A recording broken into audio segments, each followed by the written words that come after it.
mwalimu haelewi CBC, mzazi haelewi CBC, na Tembe haelewi CBC. Hii ni elimu gani hii bwana?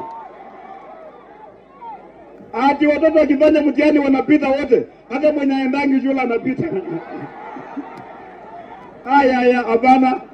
Nyinyi wa Kenya waje niwaambie, sisi next year tutaona mara kienda kulipuka next year. Wanatakana kujenga malaboratory kwa kila shule. Maana kama mtoto hapa Moipa anaenda kufanya science, akienda kwa shule lazima apate laboratory. Laboratory haziko. Serikali vile naongea saa hizi, ile pesa wanatakana kupeleka kwa secondary school, kila mwanafunzi anatakana apewe 22,000. Mpaka saa hizi jaribu watoto wanafukuzwa kila siku, ndio?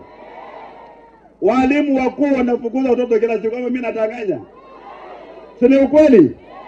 CBC next year ya kutaka malaboratory kila mahali, pesa ya kujenga labi itatoka wapi?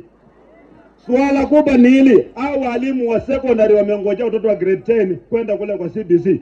Hakuna mwalimu wa secondary hata mmoja ameenda training. Wanaenda kuwafunza mambo ya 844 na hao wamekuja na CBC. Mnaona hii maneno hii? Mnaona hii maneno? Hii Kenya iko na upuzi mingi sana. Tunatawaliwa kama panya tu bana. Nyinyi mnakubali maneno kweli?